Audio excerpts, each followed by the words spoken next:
Yeah, so I mean, basically, like the first thing that happened was I was kind of DJing out of the rave scene, going out every weekend, and I met Keith. I was DJing at the back of a van on a beach. It's sort of 6 in the morning, and we just got chatting, and he asked me to do a tape. So on one side was the tunes I was playing, on the other side were the songs I've written, and then 2 or 3 weeks later, I think Keith and Leroy, we were out at some club, and they both approached about basically taking this thing onto the stage, you know. And you know, we'd seen other PAs and kind of bands playing this club.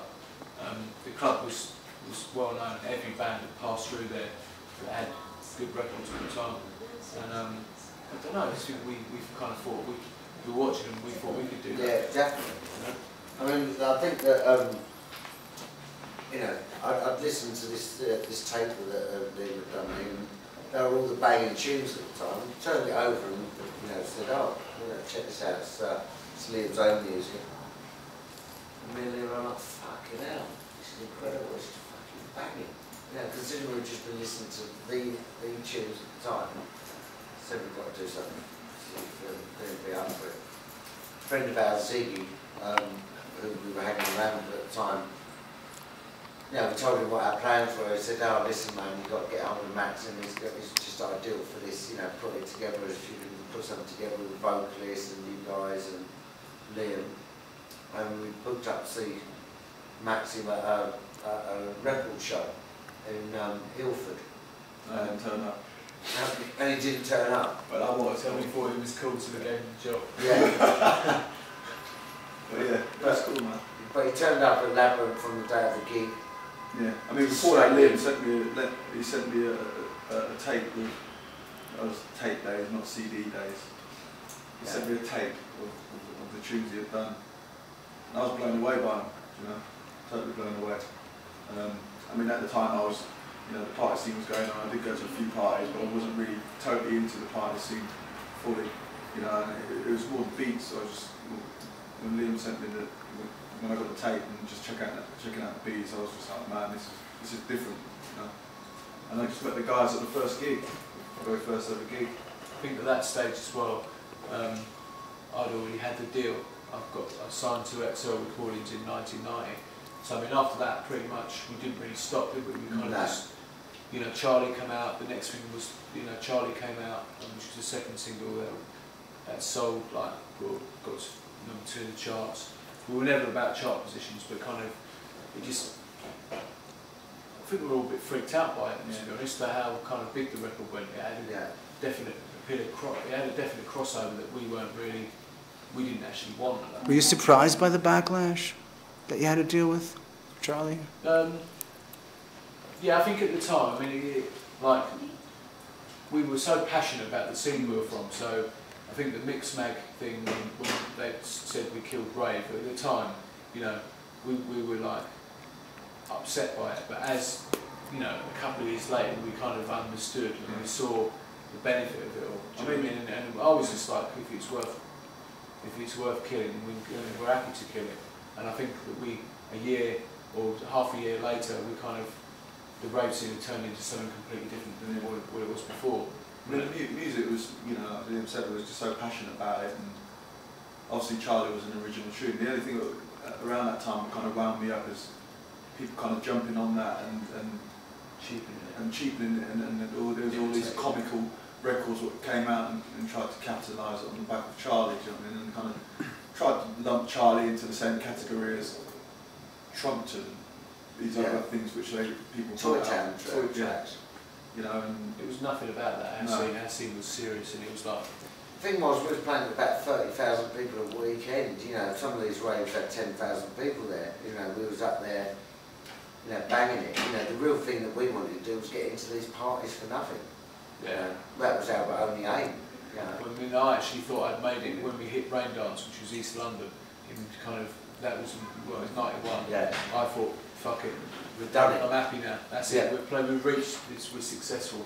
That was in the story. Yeah. We played at the ultimate party. Perception. We've done it. We're in. was basically like, you know, sort of halfway through '92. We had the opportunity to go abroad, didn't we? We released the album. We released the first album. I didn't actually want to do an album, because an album to me was kind of like almost like selling out. It was like the dance. We were just about 12 each. Brilliant singles, DJs, yeah. and that's that. You know, that was the scene we were from. So the thought of doing an album actually freaked us out a bit. But I wasn't happy about just putting on the singles as they were onto the record. I had to remix everything. I was like, nah, that's not giving the fans something that's new. People have heard those tracks already. Maybe some people thought that was a bit frustrating, but like, I thought, so we just remixed all the singles, and it was all brand new. Yeah. So that was a new step for us, you know. Around that time, you know, it was the first dance band to actually do an album. Yeah. And to actually go on tour as well. Yeah, we did a mini tour, didn't we? You know, which was unheard of. Yeah. Yeah, but DJs. Like the Hacienda. Yeah. Before it shut. Yeah.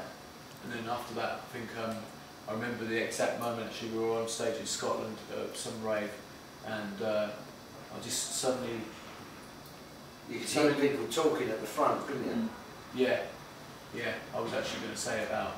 Oh, sorry. Suddenly when the scene just suddenly felt like it was totally different. It was like it wasn't what it was, and it became something else. And so I kind of like just saw that as something I wasn't really interested in being involved with so much anymore. Do you know what I mean? It's like we love the music still, but it just the kind of scene had just changed into something else. Around the same time, I think we went to LA. And we were in LA for a while, and we heard Rage Against the Machine's new album, or first album. And so I came back from LA just with that in my head. Yeah. And I love the kind of the energy of it and the groove. I could relate to it through sort of hip hop and the groove of that, but it also had a sort of like just so much power to it, you know. It was definitely a turning point, because it was, you know, as Liam said, the party scene was getting a bit, it was dissolving and being taken away from us, and around that time, the party scene, I mean, I can't really speak for the others, but I was just listening to DJ tapes. Yeah. Just, you know, all party music. That's all I listened to all the time. So coming to do when we toured America and just listening to different music, and when Keith bought Rage Against the Machine album, it was just something fresh. Yeah. You know, buying the Chronic with Dr. Dre, that was just fresh, and just taking on different influences. Yeah. That was the start of the second album, basically, and along the same time as like the criminal justice bill was creeping in, and there was a definite sort of like something happening on the underground where people weren't happy, and like a lot of parties were getting shut down, and all of a sudden you've got like, you know, these insane things like laws like you can't anymore. The gathering of 5 people is seen to be like, you know, kind of like you know, 5 people more listening to music. Yeah. It just seemed to be like the start of a rave or something, you know, all these ridiculous laws. Repetitive beats, convoys of more than 3 cars, because it looks like you're going to a party, you're creating a party atmosphere or whatever, you know. So that really angered us, and so that was the fuel for the second album, you know. It's like everything on that record was a reaction to what was going on, what we were hearing, you know, what we kind of like, like Poison was a reaction to like the drum and bass that was going on, while everyone else was kind of turning the tempo up, making it faster and faster. We were like, fuck that, we're gonna drop a beat that's slow, you know. So I mean, that album, and to be honest, at that stage we kind of went back to square one. We went back to going back into a van and travelling up and down the country in a van, doing gigs like that, you know, because the rave scene had kind of gone. And Gilbert was almost like the start of a new band, wasn't it? The band name could have changed at that point. It could have been a completely different band. Yeah, without a doubt. Yeah. And started playing